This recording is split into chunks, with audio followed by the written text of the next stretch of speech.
Welcome back, everybody, to another episode of the Great Reassessment Podcast. My name is Matthew Mastronardi, and today I am joined by Jay from Proof of Work Fitness. He is a health and wellness coach, doctor of pharmacy, certified personal trainer. And Jay, it's so nice to meet you. Hi, nice to meet you. Thank you so much for having me on today. So for those of you who don't know, Proof of Work Fitness, your content, you put a lot of stuff out there related to diet, exercise, getting people in shape, and you have a personal training business. And so I just kind of want to get to know you because I think what you're doing is really interesting because on top of all of that, your title is Proof of Work. And so any Bitcoiners out there who are listening, their ears are going off. They know exactly what that means. And so what is your story and how did you get into doing what you do? Yeah, so I'll start off with proof of work. So we all know, or the Bitcoiners that are listening, the proof of work is a piece of data that's really hard to come by. It takes a lot of, energy and, time in order to, to get that proof of work. But it's easy for someone else to verify, and it's, cheap, it's easy, it's easily accessible, right? And so I think about that the same way in fitness, where it's, if you just look at somebody, they look healthy, they look fit, they look like they're capable, and it's just like on site, right? It doesn't take a lot for somebody to deem that, right? To make that quick judgment. So that's where I got the name, or that's how I tied in, proof of work fitness. That and, fitness and Bitcoin have compounding effects, and thinking about the long term, having a lower time preference, those are some of the things that I got from when I started studying into Bitcoin and looking at the history of money and, just how public policy is shaped, not just in, money, but in nutrition and, our other areas of life. But I don't want to ramble on. So that's where the proof of work came. And yeah, I'll stop there and let you say something because I don't want to ramble. So have you always been into fitness, and has that always been a passion of yours? Yes. I've always been into fitness, and I started getting more educated about it after I graduated pharmacy school in 2014. Because there I learned that my lifestyle wasn't as sustainable as I thought it was. Whenever you're in your 20s, you think you're invincible. You think the late nights and the early mornings, drinking alcohol, stuff like that, eating a bunch of bad food, like you're able to recover from it at some point or like to a certain extent. But as you get older, you realize, especially like after I graduated and I started working, I realized that like how unsustainable these things really are, and seeing like, okay, well, if I keep doing this for another 10 years, what does that look like? Because I started to see people in my practice that were 30 years old, 35 years old. They were having diabetes, high blood pressure, pre-diabetes. They were already showing the signs of the problems with like lifestyle factors and lifestyle diseases in their early, the 30s and the 40s, 50s especially. So I realized I needed to change that up, and started, doing like the basics. I started learning the basics of exercise science and nutrition. I knew enough to kind of get me started, but and another thing is I started to realize some of the discrepancies, I guess, between like the stuff that we were learning in school as far as like nutrition and just some of the blood test results, like, how they treated cholesterol, how the food pyramid was shaped and food policy, and then versus, having experience and people living healthier lives and people being, having a more, like I got into paleo first as far as diet wise. I started getting into paleo, and that was more of like an elimination diet of a lot of things, a lot of the modern things. And then I slowly started reintroducing some of those things, because I was still drinking, started working out, and anyway, so I did that for a little bit, and then in 2020, I started getting into Bitcoin in 2018, kind of got out of that after everything went down. Sold my little bit of Bitcoin that I had in 2019, started paying attention more in 2020. And whenever I started, then that's whenever I say like I became a Bitcoiner, because then I was in it more for the long haul. And I realized like the stuff that was going on with the money and central banking. And so I started looking at that, and I started noticing that there were things that were shaping public policy that were, not necessarily in the interest of the people, It's just the same way, like I noticed in the nutrition side and the exercise policy.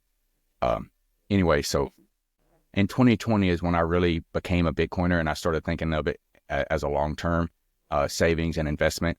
After I did some trading and stuff like that, then I'm like, let me just focus on Bitcoin for the long term. And doing so, I wanted to get around more people that were into Bitcoin, because before I didn't really know anybody. And so I was driving Lyft whenever I wasn't working, so I could earn more money to buy more Bitcoin. And during that, I was dropping some people off that were leaving the Bitcoin conference.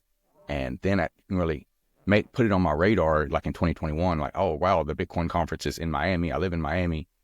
I should meet other people that are into Bitcoin. So I started going to meetups. There's a Bitcoin meetup here in Miami called Bitcoin Brunch.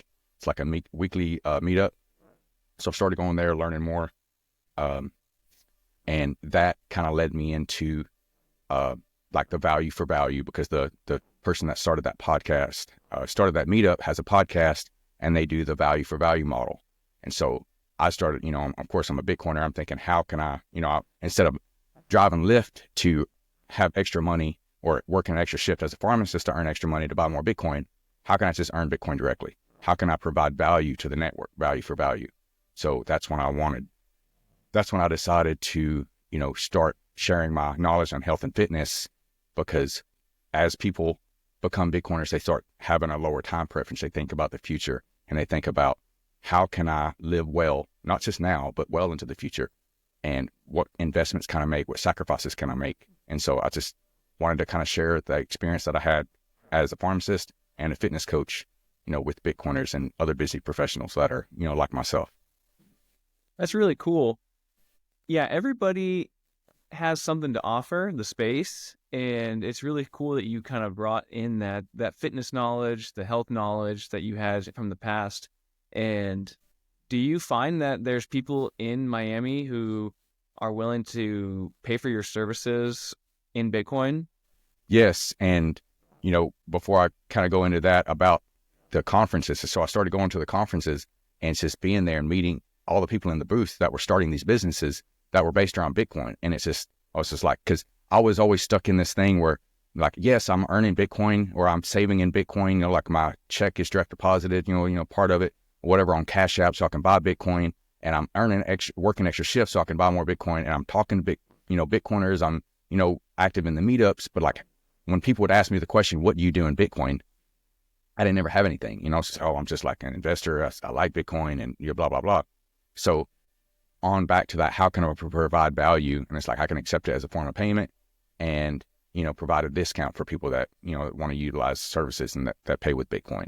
And yes, people in Miami, people from all over the world. And actually, so whenever I first launched my app, like I was just getting everything set up. I posted like a picture of it on there, and people, like the Proof of Work Fitness, and someone from one of the Telegram groups I'm in, sent me a message. We got them onboarded, and, started coaching them as my first like Bitcoin, like through the internet paying client. And that's when I knew that I was onto something, that value for value model, because Bitcoiners, they care about quality, and so like, if you're going to spend your Bitcoin on something, you want the best, you want individualized attention. But anyway, that's enough about that. I just wanted to finish that thought. What was the question again about? Yeah, do you find that there's people in Miami besides Yeah, your customer, are there people in there who are, because I always think that, Bitcoiners want to look for other Bitcoin businesses, and yeah. they love that. People are really supportive, even if maybe they're not ready to, or they're not in a place where they don't want, coaching or something like that. It's just the fact that I'm here, like, they want to support me. They follow my social media pages, or they share my content, because, that's the thing, is I'm giving people the value, right? I'm telling you what it is that you need to do, and the things that I track and I follow. And it's the implementation, the accountability that people, that one-on-one kind of connection that people actually, make the investment for, with the coaching. And, so for somebody to share that, to say, hey, this is a Bitcoiner doing something that I like, or I think it has value, that really helps me. And it lets other people know that, hey, there's a space for you, like, if you want to come and provide value, you can do that on, with Bitcoin. And, to this people that care deeply enough about, Bitcoin and their money, because like, Bitcoiners are a different breed, because it takes a lot to really understand Bitcoin. And so, once you've done that kind of work, and it's just kind of like, to me, it's kind of like fitness. Like once you do the work and your fitness wise, then that can shape in, that can help you in other areas with your confidence, with, your delayed gratification, stuff like that. And same way with like people that are killing it in business, maybe they're lacking on some of their health. They put some of that on the back burner, but now they have Bitcoin, they have hope, they have, a better vision for the future. And now they want to start prioritizing these things. So definitely, people are willing to invest in quality. Yeah. So as we're talking about health and stuff, I have the current rates of obesity and heart disease in the United States pulled up here. Let me just pull those, read those. Oh, very interesting. Right now, during August of 2021 and August of 2023, the prevalence of obesity in adults was 40%. The death rates from heart disease per year in the United States is about almost 700,000. It's the leading cause of death. And, obesity and heart disease, I mean, they're really connected. What kind of trends are you noticing in the fitness world? Do you think that there's a swing in the pendulum towards finding new healthy lifestyles? Do you think that people are hungry for that? Do you think we're seeing a turn, or do you think it's just going to get worse? Like, what do you think? It depends on which side of the information dichotomy that you're on, because some people, they choose to like believe like they're helpless or they don't have any, like avenue or escape or whatever. And they like, because there's a lot of misinformation and incorrect information and half truths, but there's also some kernels of truth where some of this stuff starts from, then it gets blown out of proportion. So then people don't really know what to think. And then you have people that are really seeking that information and trying to optimize, but, both ends of the spectrum, are probably going to grow. Like, it's 40% of, the population already has diabetes. Like, is that going to get better before it gets worse? No, probably going to get worse before it gets better. Yeah. And, a lot of it starts with education. And so, yes, I have online health and fitness, but it's education, because a lot of people have to like learn some of these things. Some of the things that I help people with is just the fact is like, oh, so I can have some carbs and I'm not going to get fat.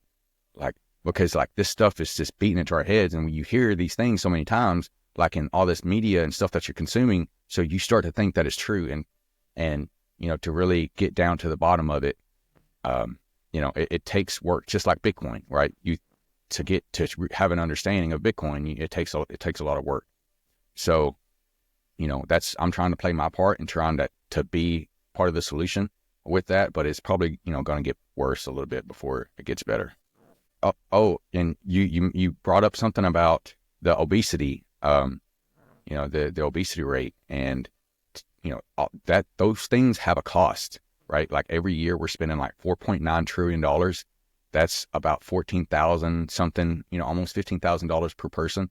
How much of that is in Bitcoin?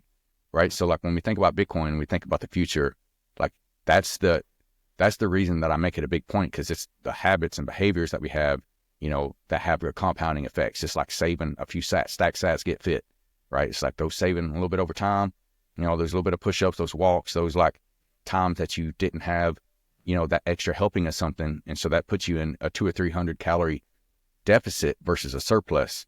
That compounded over months and years is pounds of fat added or reduced. And that goes into the obesity rates, because, those, when there's some of the problems there is the insulin insensitivity, and that's how people get diabetes. But once your body stops responding to insulin as well, then you get a lot of other, the heart disease, the diabetes, the neurological problems, like, people have diabetic neuropathy. All those start to come after the damage of the cells because of the high blood sugar. And so that's the high blood sugar, and the calories is the two biggest things. It's like excess calories plus the excess blood sugar, cruising for a bruising. Yeah. Do you think you're going to be really busy in a couple of weeks here with all the New Year's resolutions? Yeah. I mean, really, I'm busy now. People that are into it, they get the fact, because I've been talking to my content. It's like, do it now. What would you do if Bitcoin was $1 million right now? What would you do if Bitcoin was $10 million right now? A lot of people think about things that they would buy and how their life would change financially. But what about the time that you have? What about having the ability to go and enjoy these things? Like, now you have the money to spend. Now, what are you going to do? Like, you're going to start caring about your health. You're going to start, focusing more about what you put in your body and how much you're moving. Not everybody. There's billionaires now that are like, they don't care about their health. Of course, there's that segment of the people, but the people that want to learn, they're going to start prioritizing that, and they're going to start making that a priority. But I say do it now, because, Bitcoin, I don't say like it's inevitable, but you can't think about it too much. You just got to like stack your sats and then focus on other ways to like live your life, because I'm not with checking the price all the time and all that kind of stuff. Just like live your life. Bitcoin gives you hope, now go live. Yeah. Yeah. There's definitely, I am not one of those people. I check the price probably once a week. I know I don't even need to check it myself, because I know I'll get it from other sources just as I'm living. Somebody will send me a text like, oh, new all-time high. And, I don't really care so much anymore, because I know I'm in it for the long haul. And so it doesn't matter if tomorrow it goes down a little bit or if it goes up a little bit. I'm thinking years down the road. And that's one of the big themes in Bitcoin is longer time horizons, setting your vision over a long-term time horizon. And when you do that, you don't, I saw in your profile cultivating low time preference habits. And when you do have a long time horizon, you start to cultivate low time preference habits. And for anybody that doesn't know what I mean by low time preference, we're talking about having a low view of the present. So you don't value the present moment more than you do the future.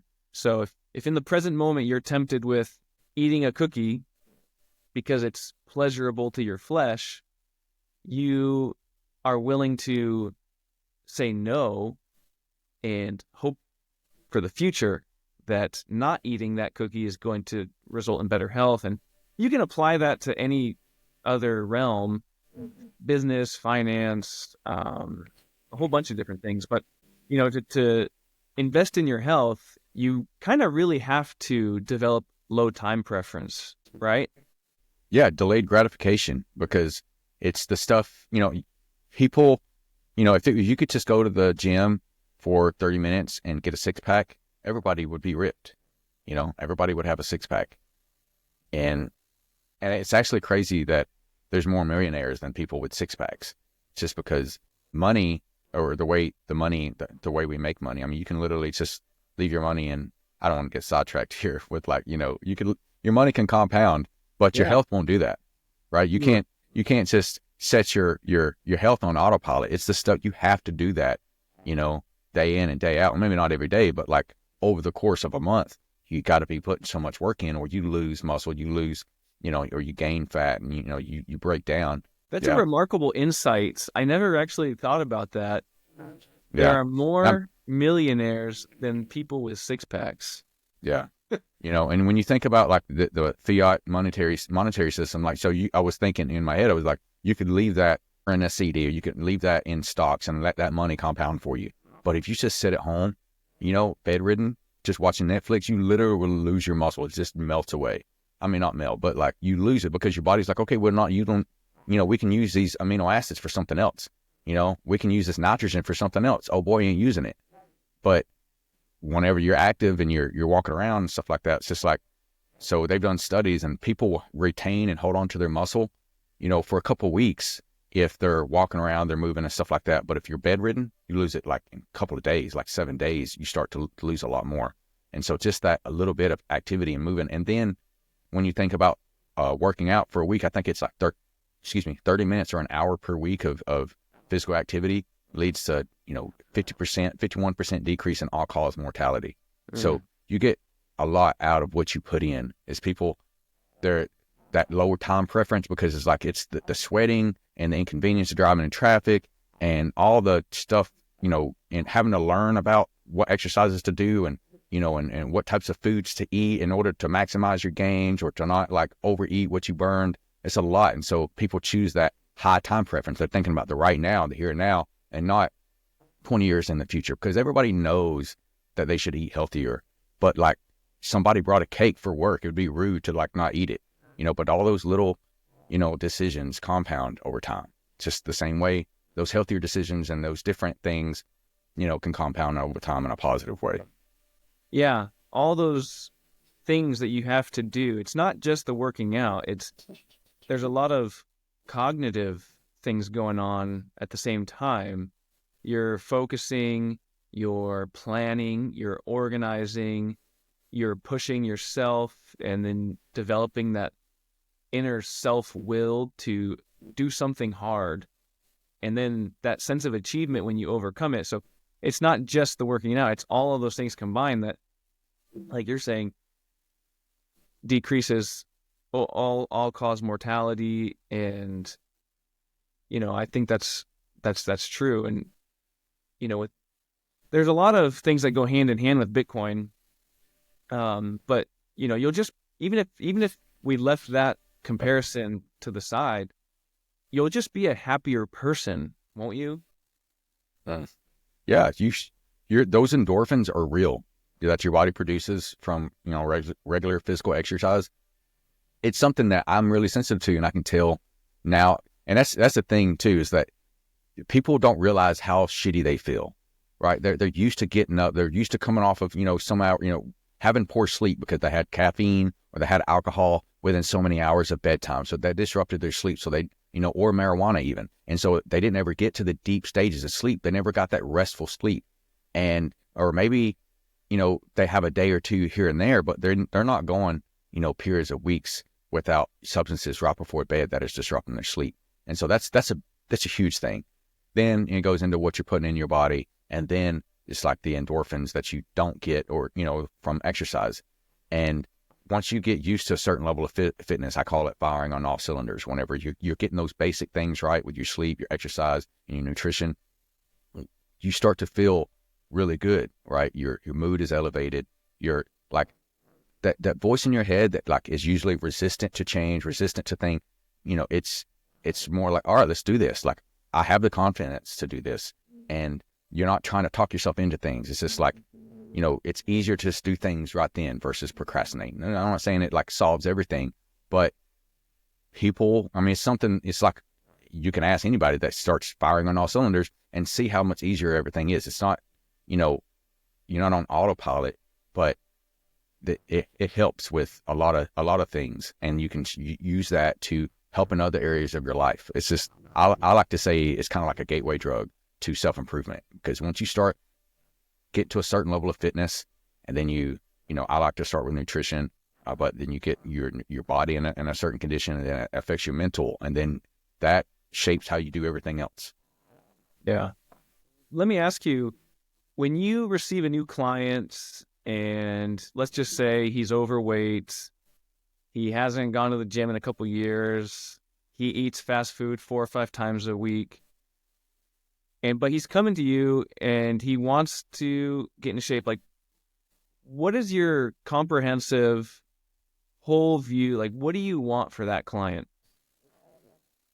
I want to understand where they're at first. So that's getting a good understanding of where they're at, how they got there. Because, if somebody eats themselves into, being like classified as obese, like a 30% body fat, BMI or something, that's, there's a lot of times there's like neurological stuff or like psychological stuff that's going on, with how they deal with things and emotional. And so like, you got to be careful because, I'm not a therapist. That's beyond my scope. But if you can get to an understanding of where somebody's coming from, and then, because I've been there, I've had struggles with things and other issues, or I've helped other people through things. And so then you call on that experience to be able to, give them a counter that they can use in that conversation in their head. Because, that's what's so fatiguing when people think about picking up a new habit or health and fitness, is all those little decisions that they have to make. And if you can give somebody something that's like, oh, this is already thought of, or, it's like a canned response, it gives, you're giving them more tools to deal with that. You're equipping them with the tools to deal with that. And so like whenever they're thinking, oh, well, I can't have this, whatever, because I don't want to put it out there too much because I don't want to make it up. But like in my experience, people would have a problem with, like they would think that carbs are bad. They can't eat any carbs. So then they would go all day because they didn't prepare something healthy. They would not eat anything. Then they would wait until, they're in to where they're binging on carbs or whatever it is that they're eating. And then they feel guilty and bad. Then, they go to sleep. And then it's like a cycle of these things that happen. And so giving people the tools to be able to conversate with themselves and make a better decision. And, because sometimes it's about compromise, and so if I was starting with somebody like that, maybe the whole thing is it's not jumping to the gym and lifting a bunch of heavy weights, but it's about mindfulness and just being aware of, those thoughts. Sometimes it's negative thoughts about yourself for, falling into that. So it's just being mindful, being aware, and then we start to work on these habits and behaviors. And then we get somebody showing up to the gym, right? Maybe they're not even working out at first. They're just getting that habit in there, just like going up, because everybody's different. If they're ready to go, just hop in and start working out. Cool, we do that. But sometimes I've had to walk people through baby steps, right? Yeah. Where like they're really resistant to that change. Yeah. I can't remember where I heard this. It was probably on a podcast, but regarding men specifically, and probably women too, but really men, I think, respond well to this. But just like the idea of a mission, like men need a mission. And and they'll quickly lose their sense of purpose if they don't. And you see these types of guys who they live their life without a mission for the last 4 or 5 years. And I think they fall into a deep depression. They're wandering, kind of just floating through life. But and especially when you're out of shape and you're unhealthy and you have all sorts of health issues, you're going to be so much more hindered in doing that if your body is aching all the time and you don't feel good and you're always tired. And then you can't really rise up to kind of do what you were made to do and accomplish a mission. Yeah. I mean, it definitely helps being in shape and being fit. But people are doing things, amazing things, and they're overweight. They're running companies, they're, taking care of their families. And so it's like, for those people that are doing that, imagine how better it would be to feel good and then to not have this looming thing hanging over you, right? Because I know, like, to me, I get anxiety from things that or actions that I should be taking or things that I should be doing that I'm not doing. And so that's got to weigh on people, Yeah. So, that aside, people are still doing things. I'm always, like my stepdad, he's somebody that was, he's always been pretty much over 300 pounds since I started knowing him whenever he got with my mom when I was like 13 years old, and he's somebody that's led a construction business and a family and helped people out and all that kind of stuff.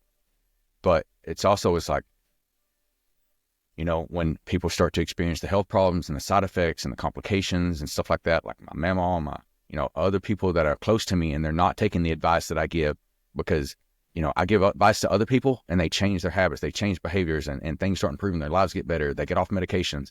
Whenever I used to work in pharmacy, I would counsel people because we learned something in pharmacy school about therapeutic lifestyle changes and all of the medications that are out.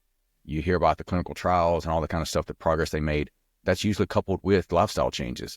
And that's like a crucial, important part that a lot of people don't really focus on because like you come to the doctor and it's, they have to do right? They have to address the problem. And if they're looking at you and they don't, they're making a judgment, is this person really going to change their habits and behaviors and all that kind of stuff? Probably not. Here's your prescriptions. These are going to help. You're supposed to do some exercise and all that kind of stuff. Anyway, I would take, say, 6 to 8 minutes and counsel people about, the therapeutic lifestyle changes that they would need to make, especially if they would express interest like, oh, I don't want to be on these medications. The doctors just put me on these, blah, blah, blah. I'm like, okay, well, if you really want to do blah, blah, blah, and just go through like a list of things, give them links, counsel them. And over the course of, I've been a pharmacist for over 10 years now. Over the course of that career, I've had a number of people come back after a couple of months and say, I'm off of my high blood pressure. I don't have pre-diabetes anymore, or I'm, reduced the medication. I don't have to take high cholesterol medications anymore. My doctor stopped all that stuff because I started, doing my walks. I started, going to the gym a little bit more and changing my diets up a few, based on some of the things that you told me. And I appreciate you breaking that down and spending that time to kind of teach me that. And so that's why I knew a lot about education. And in 2022, being at the meetups, thinking about how can I provide value? How can I have more reach? So that's why I decided, to be an online coach versus like an in-person, just personal trainer. Because I was already training people. I help people to ask questions, but it's more about the education. And so that's what I try, because I'm going to give you I give people the framework and the exercises and, what they need to know nutrition wise. But there's a lot of other cognitive things and mindset things that we focus on, because those conversations, and somebody said, if you can win that, then it's a lot easier to maintain. Yeah.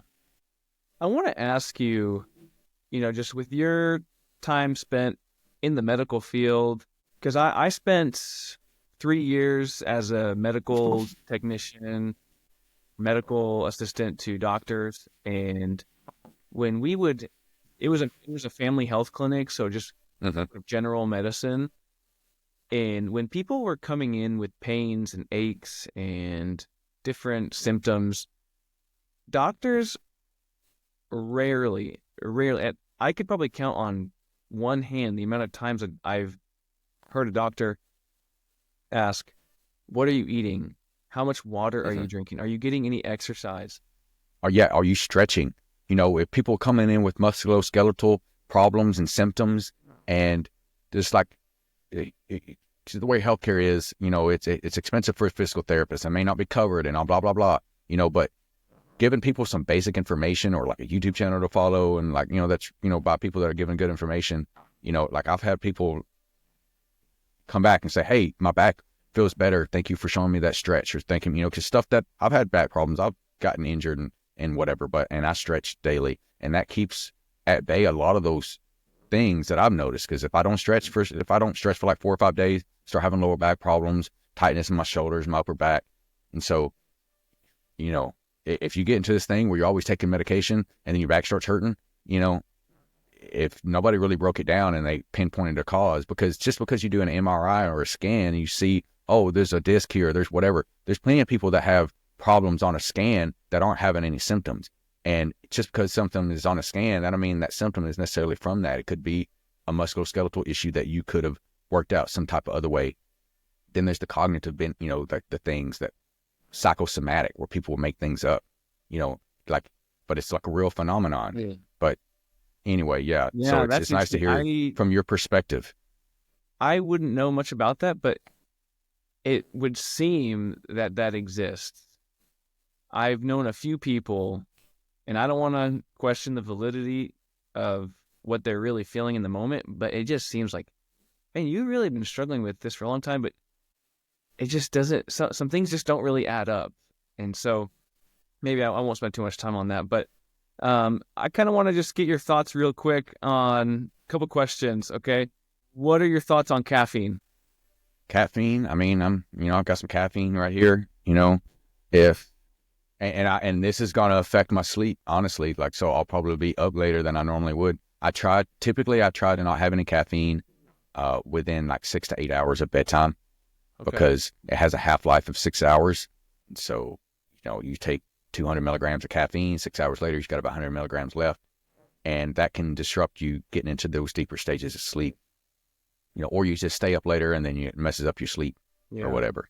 As you get more habituated, then those effects lessen and then you can sleep on it, but it's still disrupting, that sleep a little bit. But ultimately though, okay. I do think, it's like an ergogenic. It can help, something that, can help you, because it decreases your perception of effort, perceived effort, like whenever you're working out. So I pretty much just use caffeine only as a pre-workout. I don't really take a lot of the extra stuff or anything from store-bought. I just buy, I have caffeine tablets or I have some coffee or something like that, and then just go in for a run or a workout or calisthenics or whatever it is. But yeah, as long as you're not taking it too close to bedtime, and I prefer to take time off, like where I just completely stop for a period of time and let your receptors kind of, get back normalized and get, sensitive, because over time when you're flooding, the way caffeine works, you're, flooding the system with adenosine because you're blocking the receptors. And then, eventually like that changes how much is there. And so like when you take a period off, then you're more sensitive to it. So Yeah. that's something that's good to do every, a few times a year. Yeah. What about alcohol? I mean, alcohol is poison, and I quit drinking alcohol in 2019. People can use it and they can use it just fine. It's not a problem. That's them. I just noticed, the way I used alcohol, like I would go for weeks at a time, not having any. Then I would drink, for a day, maybe, like have a good, have a couple of drinks and eat whatever. But then the next day, maybe I do the same thing with, friends, whatever. So it turns into like a weekend thing.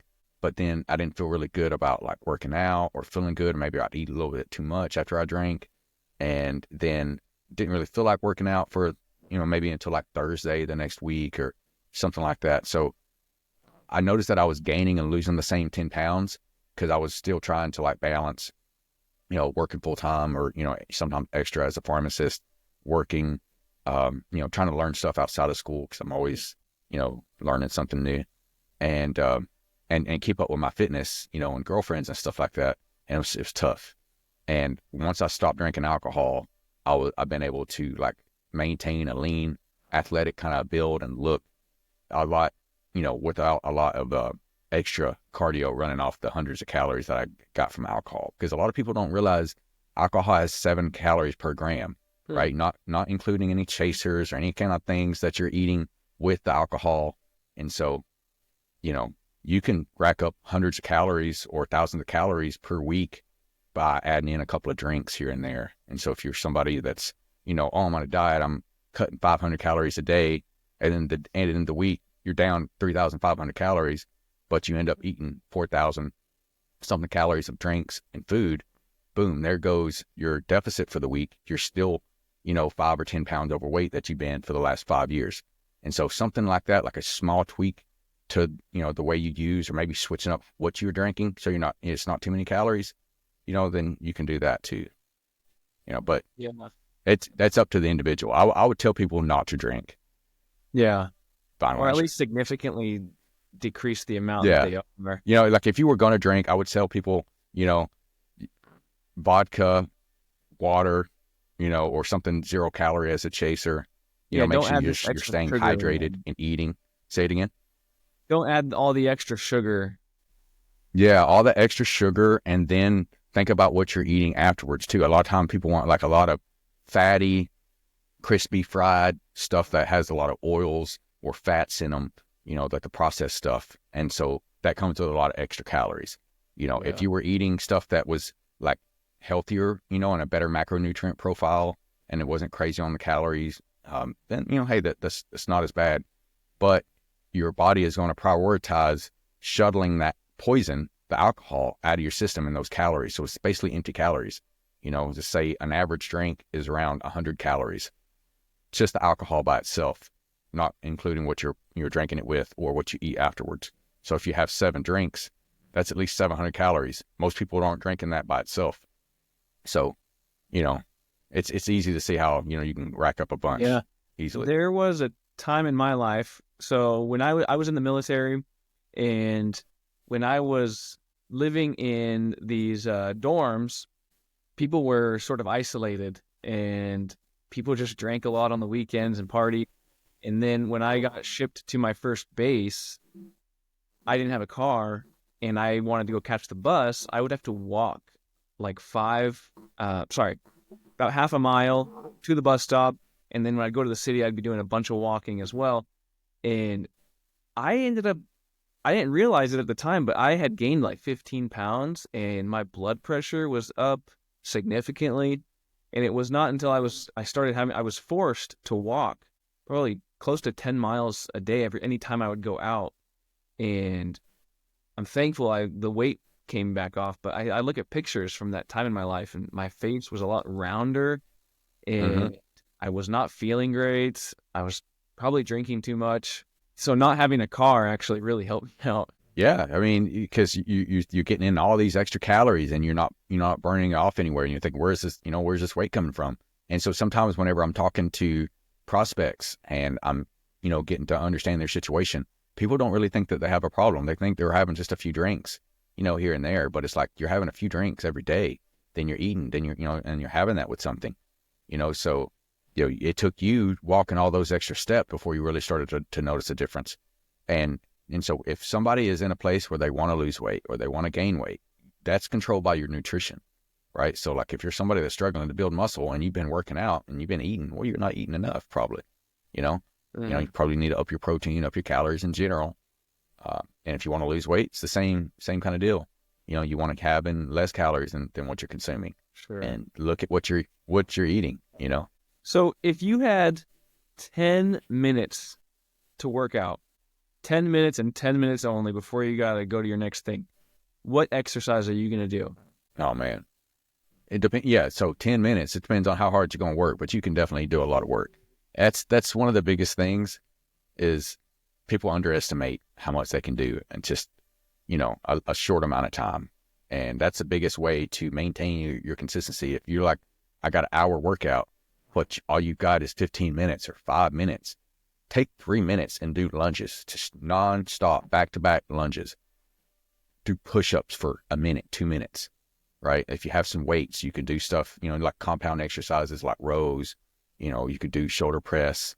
If you have like a bar, you could do, like a squat with it. But if you just have body weight squats, doing lunges, doing like a single leg Romanian deadlift, doing that for a minute or 2 minutes.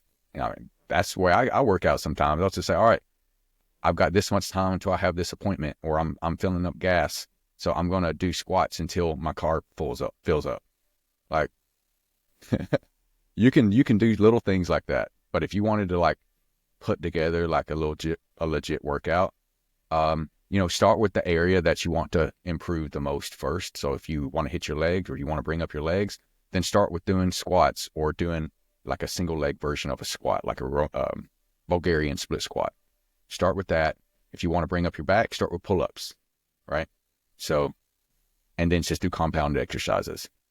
Yeah. I mean, if you want like a legit list, so let's do pull-ups, do squats, Romanian deadlift. You do a V-up, for the abs, for the core. You could do something with your calf muscles, where you do a single leg calf raise. A lot of stuff you can do, so what I do is, if somebody tells me what equipment they have available and how much time, like some people, they only have a little bit of time. I've had a client who's like, oh, I'm so busy. I've got this time where I walk from this, like where I park my car and then we take this train and ride it like an hour and something. And so, you could, if you have weights in your car, then whenever after you get done from your, your trip, then you do your workouts right there before you drive home, and it's just 5 minutes, 10, 15 minutes. Because once people make that commitment and they're like, all right, I'm showing up for myself for this 5 minutes. Now they thought they didn't have time, but now they, racked up like a week of consistency or 2 weeks or something like that. Now they find time, right? Like something else happened or something else fell through. Now they fill that time in with their fitness because they want to keep that going. And so I try to get people to hang on to, whatever little ember they have of like this wanting to change and wanting to improve themselves, and decrease that time between thinking about it and doing something about it. And so like if you think you see a new workout or something you want to try, just do it right now. Do it for 30 seconds. Then when you get more time, do it, do it longer, 15 minutes, an hour, whatever. Yeah. Yeah, that's really good. And it sort of goes hand in hand. Like if you only have 10 minutes to do a workout, do a freaking workout. Do it right there, wherever you're at. If you only have $10 to save every week, start there. And, Mm-hmm. those decisions will compound over time. And so I kind of see a little corollary there of association. Stack sats, get fit. Yeah, If you're having that mentality, if you're somebody who's like, I'm on minimum wage, I'm not making enough, but like people are making it. I live in Miami and people are making it out here. I do not know how, people are living in, a bunch of different people to a place but they're stretching it. They're finding ways to make it work. Right. So if you're doing that, right, you're saying I'll spend all my money, but then you see the things that people spend their money on. And it's like, okay, if you knew that this money would be worth more in the future, like if you got out of this fiat mentality of like, oh, I got to spend it, I'm going to I'm going to get less for it later. That a lot of people that don't have a lot of, that are on the lower socioeconomic background, that's kind of the way they perceive and they think about things. But if you can think, okay, I used to be able to buy 5,000 Satoshis for $1, like in 2020 or 2021. Now I can get less than 1,000 Satoshis for $1. What if I take 20 cents, 40 cents, my change, I use Cash App to let it round up and buy Bitcoin. And you get people thinking like that, same way. It was like, oh, I can only do, a push up here or there. I can do some body weight squats here or there. And those has compounding effects over time. You just start putting the work in and, and stay consistent. Consistency, people underestimate consistency. And that's how I've been able to maintain consistency, is doing a little bit whenever I don't really feel like it. You have that resistance. Sometimes I don't feel like working out. Yeah. Sometimes I want to go get other things with my Bitcoin or whatever, but maybe I don't have the amount that I usually buy, but I'm going to get me, a couple of dollars worth or whatever, always like I don't know, that's the way I look at it. Yeah. Well, as we wrap up here, last question I want to ask you, if you had to pick 3 health tips, like 3 for somebody that has no idea where to start, what can they do? So you want to get 150 minutes of moderate intensity aerobic exercise. So that's stuff like a brisk walk, some light gardening, some dancing or something like that. 150 minutes spread out through the week, or 75 minutes of vigorous intensity. That's like a jog or doing like a circuit workout with weights and stuff, but not too heavy. Just enough where you're breathing hard and you got your blood pumping. So 75 minutes spread out through the week. That's just for your cardio, and then 2 days per week of strength training. And you could do something like a full body routine, an upper lower split, but a full body routine will probably be better. And then, so that's the exercise portion. And then you also want, that's where I believe people should start, but also learning about nutrition and tracking their weight. So if you had to do, I gave you 2. So one more, I would just say to eat more protein, start paying attention to how much protein that you're eating. Most people are way under eating their protein. And, if they would start their day off trying to consume, say at least 20 grams of protein, because there's 2 ways that we increase, our muscle protein synthesis, or we start building muscle. It's just like every day we gain fat or we lose fat. And so you can gain muscle by eating more protein and by exercising. So we're taking care of the exercising. So if you're making sure that you're eating plenty of protein throughout the day, at least 20 grams, 34 times a day, making that like a focus for your meals, that would help a lot of people out. So awesome. I really don't see anyone else in the space doing what you do, mixing Bitcoin and everything that comes with that, developing low time preference, delaying gratification, that whole message, and coupling that with fitness and nutrition and binding them together. Really, I don't see anybody else doing that. And so I really think you offer a great service and content, and thank you. The best of luck to you in the future, man. I really appreciate it. It's a lot to get your head around. You got the nutrition, the fitness, and everything that comes with Bitcoin. But if you have those things locked down, you're taking care of those things. Like, what else is stopping you? Yeah. Did you have any final thoughts before we wrap up? Thank you so much for your time. Yeah, I did want to, just learn a little bit more about. I mean, I'm sure your podcasters, listeners, already know a little bit about it. Just kind of knowing your interest in health and fitness, like, what made you want to, reach out to me about like a health and fitness podcast. I appreciate it. Yeah, I think There's been a big resurgence in the idea of thinking for oneself. The last few years, I really think after we came out of the pandemic era, people lost a lot of trust in mainstream institutions. They Mm-hmm. lost trust in the mainstream diet advice. They lost trust in the mainstream medical advice. They lost trust in the mainstream news.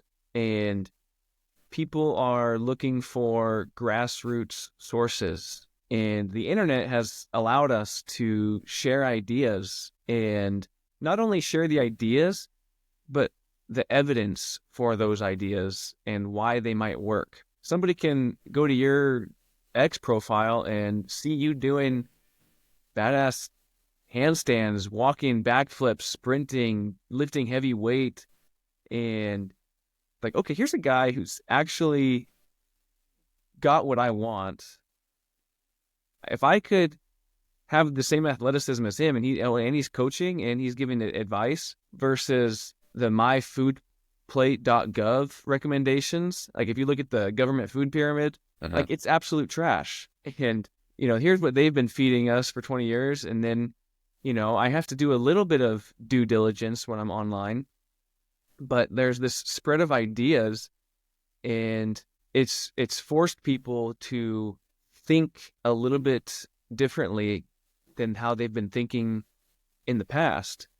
And as it pertains to health and wellness and diet and all those things, I think that's progress, because Yeah.